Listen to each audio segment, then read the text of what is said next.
Hey everyone, I'm Chad, I'm Khalil. and we are the Marshals of Truth.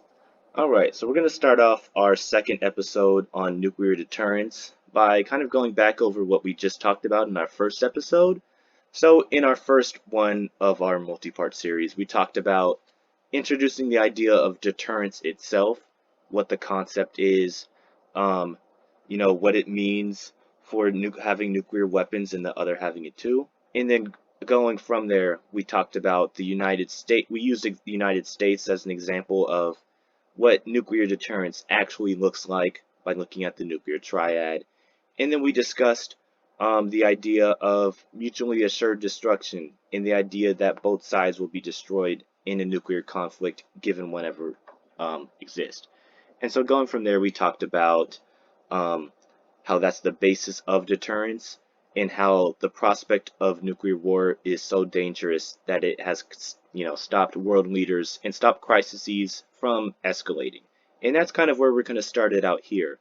So in this episode, as I said, we're going to talk about how having nuclear deterrence has prevented um, basically devastating conventional conflict or the escalation of conventional conflicts already existing. Um, so, to begin, as I said, one of the things about deterrence is that sometimes it's so effective, some world leaders will think of it as more important than conventional conflict itself. And with that, Khalil will get started with our first example. Right. And if with Nikita Khrushchev is the number one example of deterrence in a nuclear sense, because he was not pro, he did not support the idea of using nukes in conflict, but he was pro-nuclear in the sense that he ramped up the Soviet nuclear program sixfold after the death of Stalin from 500 nukes to over 3,000 in a matter of, I believe, was maybe as short as 2 years, um, but I'd say no more than 8 years. Um, so he brought forward the expansion of the Soviet nuclear program um, at the expense of conventional forces. He actually was very skeptical over their use, over why they were important, because he determined that conventional forces were were actually more aggressive than nuclear forces because um, if you weren't going to use nukes, the other form of hard power would be to put boots on the ground or tanks or other aircraft to hit other significant bases or points of strategic importance to the enemy. Um, but if you don't have other conventional like forces for that purpose, then you have no excuse to be an aggressive power. You cannot be an aggressive power if you don't have the tanks or the boots on the ground to do so. So the nukes, are your army and it's used only for defense. That is, if you see that as being a last resort deployment, that you would only use it if you were hit first.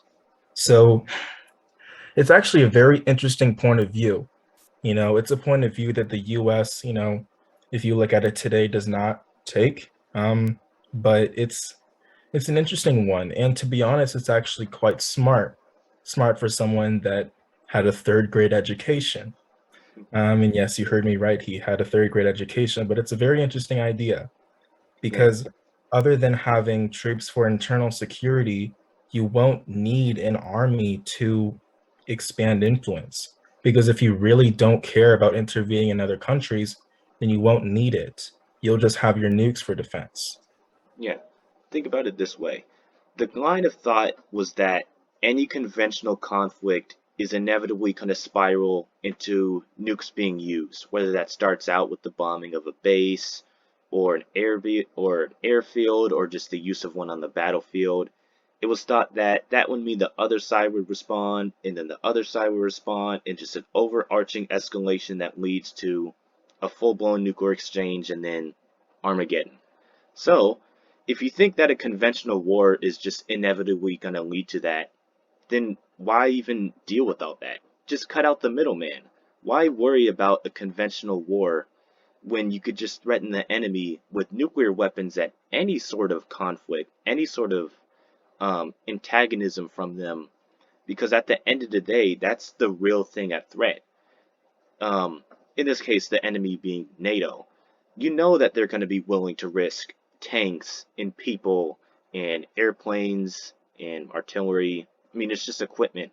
And just think of how war goes. You're already putting that at risk. But with nuclear weapons, you're putting everyone at risk. Civilians, families, world leaders themselves are at risk. So of course they're going to put people, but themselves, that's a little much. And so at the end of the day, why waste money on investing on new tanks or cool new artillery or new drones or anything like that when you could just keep your nuclear weapons and say that at any notice or any antagonism by the enemy, you're going to nuke them? Because that's, for most people, for most nations, that's going to be too much. That's going to be too much to push, too much to bear. No one's going to press you on that. So it's a really interesting strategy, to be honest. Right. There's a reason why nations call their military budget defense spending, because the point of their army is meant to be for defense. It's not meant to exert influence abroad or to invade a country for oil or for any other natural resource or political support. It's supposed to be for defense. So, um, unless you like you you must have, of course, the mentality that your nukes can only be used for defense, but as long as you understand that, you are quite safe. So Yeah. like just Um, following the old Roman saying, si vis pacem para bellum, which means if you want peace, prepare for war. And that doesn't just necessarily mean conventional forces, because buying more tanks, enlisting more people into your army, getting some new fifth or sixth gen fighter plane is not going to deter someone from aggression. It's just going to stack the odds a little bit. Because in a conventional war, as much as the odds may be against you or for you, there you still have the opportunity to fight back. In a nuclear conflict, it's not war. You're just a literally it's a suicide button. mhm. And of course, anyone responsible enough that has nukes is going to know that it's only a last resort. But if you want peace, you prepare for war. And tanks, for example, or more soldiers or more planes, that's not an adequate defense or deterrence. Nukes are. So it's an interesting question of whether or not conventional weapons are a waste of money.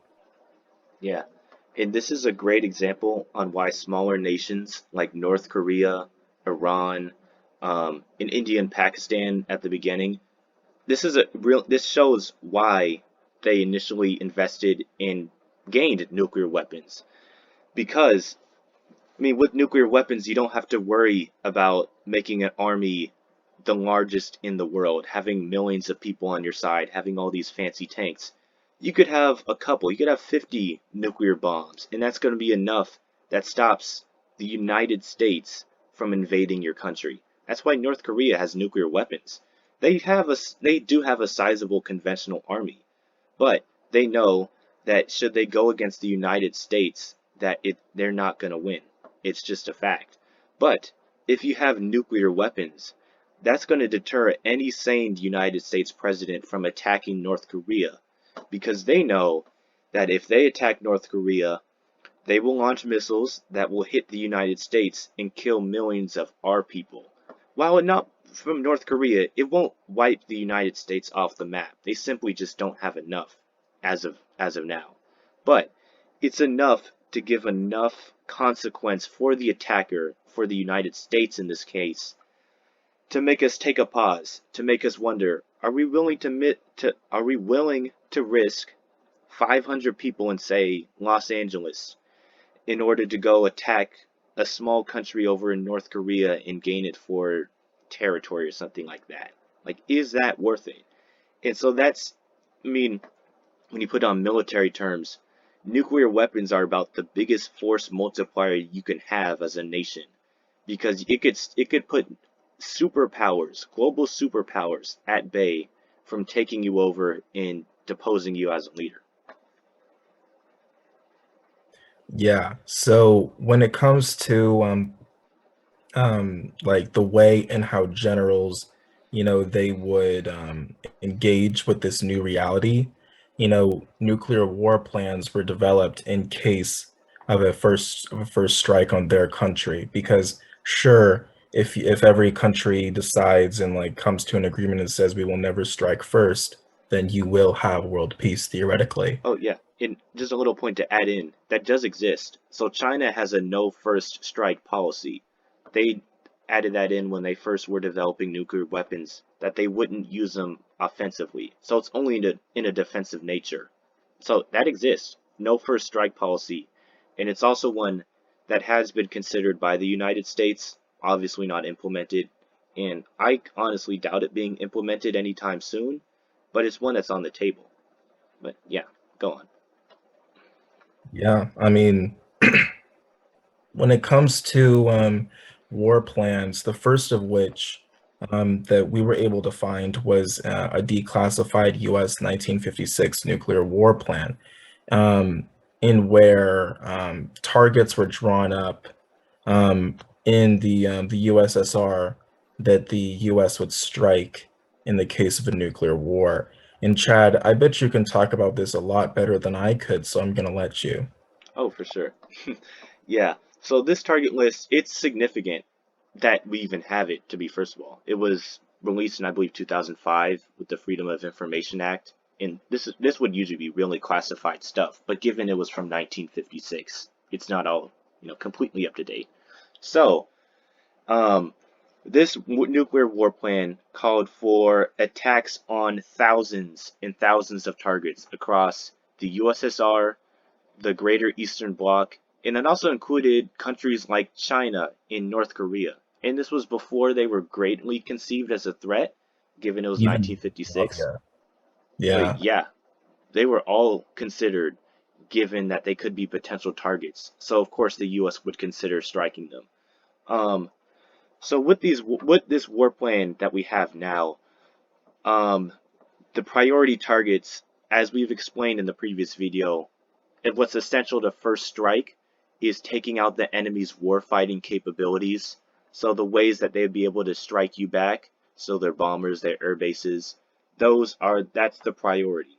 So across the Soviet Union and China, about 1,100 airfields were priority, and these were spread out, like I said, USSR, places like Bulgaria, Poland, probably Eastern Germany, um, Ukraine as well, and then, like I said, in China and North Korea.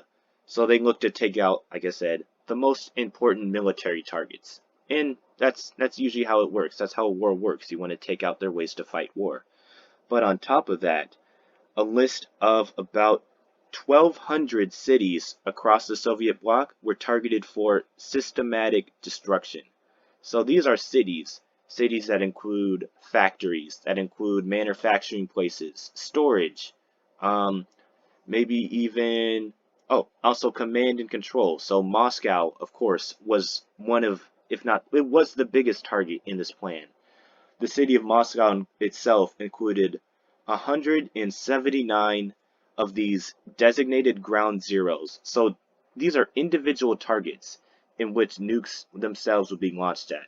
In this plan, they didn't say how many per target were given, but the strategy at the time was looking for complete and utter annihilation. So there's no chance that these targets would have gotten just one individual bomb or missile or warhead themselves. These would be multiple hits on multiple targets. So Moscow itself had 179 targets just in the city itself, and then another one of the largest cities in Russia, Leningrad, had 145. So these are hundreds, multiple hundreds of nuclear warheads and bombs that would be falling on these cities being the most populous in in the area. And then, as I said, these were all across Russia, Eastern Europe, in China, as well as North Korea.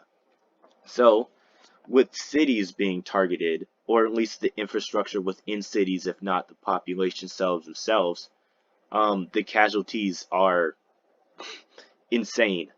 Um, so what I have here is a map. It was created by it's called blog.nuclearsecrecy.com. It's we'll have the link in the description. It's a very interesting map. It's pretty interactive. So they mapped out every single target that would be hit given the plan, and you could check what the fallout and the casualties would be given if each strike was, in this picture I have it as 500 kilotons. So that's dozens, I believe, times stronger than Hiroshima. So if every strike on these targets themselves was 500 kilotons, then there would be between 135 to 263 million casualties. Million, not 100,000, not hundred, no, million. In World War II, the world lost almost 85 million people. And so in this case, up to 263 million casualties over the course of hours, if not days. World War II was years. That was 6 years, 7, 8, if you count Japan and China. We lost 80 million people. These are hundreds of million people in hours, days. That's how destructive these weapons are. That's how terrible these weapons are. That's what makes nuclear war so different. Is that you could get these casualty counts. You could get these amount of people dead in such a little time with such little effort. And that's what makes it so scary. So you see these numbers for the Soviet Union, and of course you can only imagine that for the United States. And there are interactive maps out there. Russians had their target plans. We have some of them unclassified. We don't have them in the video themselves. But you could just see that with these plans, nuclear war is devastating. Um, so yeah, that's just from the targeting list.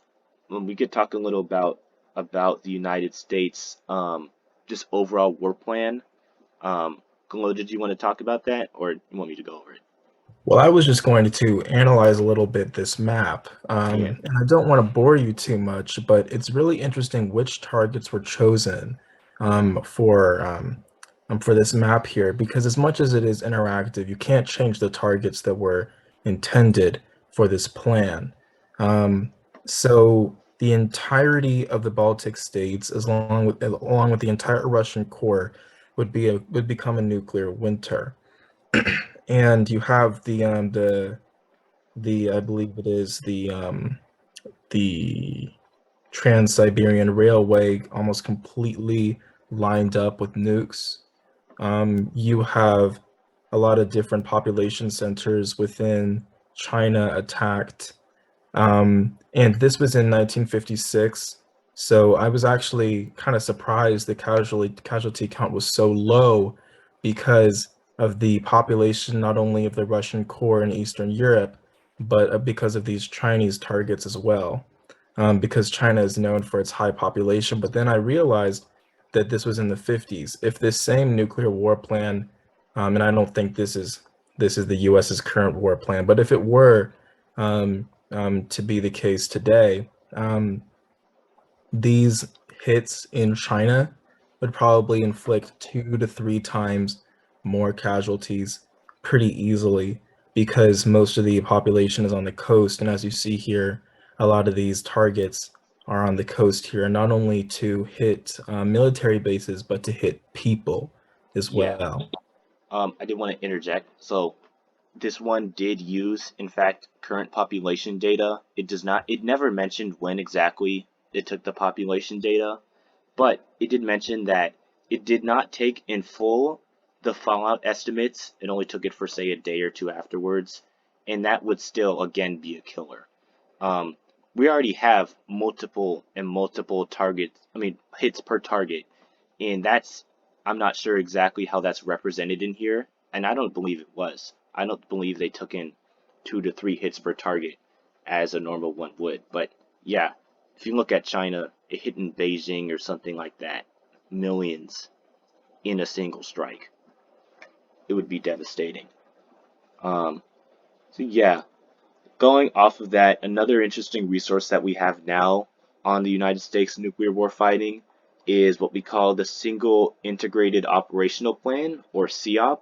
So I believe it was early 2000s, it was a review of the SIOP itself was declassified. We have no idea what it fully is. That's ridiculously classified, but we have a review from it, and so there's a lot of interesting takeaways that we can have from it. But one of the biggest ones is that the United States, as I said, called for complete annihilation of these targets. It was called for that for military targets that there needed to be a 95% probability of severe damage to targets. And how do you do that? Is dozens of bombs per target. Overkill was the standard. So that's dozens per target, especially for military ones. And should you move to urban industrial targets, they actually had the same wanting the same percentage of destruction. So once again, dozens of bombs per target. And what was interesting in this review was how the Joint Staff Review, how it kind of looked at what they were doing, how it looked at what this plan would actually be from an objective point of view. And that, in the words of the review, was the plan was to destroy the USSR and China as viable societies. Let's say it again, to destroy the USSR and China as viable societies. That's it's just pretty brutal, man. So Evil. they're looking at not just taking out their war fighting capability, but when you hit those urban industrial targets, what you're doing is you're hitting just not just the factories where people can work, but the people who work there.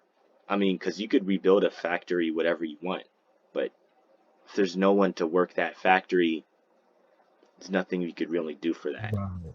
Because again, like this nuclear war plan of SIOP, it is still with the war mentality. It's still this is still at a time in where nukes were considered to be, although a very far step, a very um, like a step that could be taken in the case of a conventional war still. Like American and Soviet governments still thought that they could just drop a nuke on a city that was too hard to storm, so that troops could just go around it or through it, to get to another objective. So with that, as it was striking big cities, it was also with the pragmatism of war, because again, it's through the war mindset, and that is that you cannot replace people as easily as you can replace a factory. So if you take away all the viable positions of people in a society that could fill the roles of industrial capacity to make war, then you will have effectively rendered those societies obsolete or defunct or whatever, rendered back to the to the Stone Age. Yeah, So yeah, I mean, it's through the pragmatism of war, and that is that you don't want an industrial capacity in an enemy country. So I guess kind of listen a little carefully the next time you hear a world leader say in a declaration of war that we want to limit the enemy's capacity to end war, because that could be taken very broadly, as yeah. we This described is for the. about the most extreme example as you could get. Yeah. Because like Yeah, if a 5-year-old could be can be employed in a factory, then they get nuked as well. yeah. It's interesting when you look at pragmatism in war. And originally, we've talked about the pragmatism of going to war to save lives, or how many lives would be saved by this decision in the topic of our last special video. But in this case, there's none of that. No decision here is going to lead to less of your people dying. Like, there's the concept of first strike to take out their air bases and stuff. You realize that they're going to be doing the exact same thing at the same time. You'll be hitting silos that are empty while their missiles are in the air going to destroy your cities as well. There's no one being saved here. There's no one making it out. There's no better option when it comes to this situation. Everyone loses. There's not really a good point. And so there's no good outcome. And so the best course of action is to just not even get to this point. Don't start a war that you're going to have to start a nuclear exchange, because that's the end of the world. Because no one wins. It's a zero-sum game. I remember there's that movie a while ago. Um, dang, it's very relevant, and I'm sure it'll come to my mind again. But the best is where it says the best action to take, the best game to move, or something like that, is to not play. The best action is to not play. The best way to avoid all this is to just not get into a war that leads to a nuclear escalation. And that's where deterrence comes in.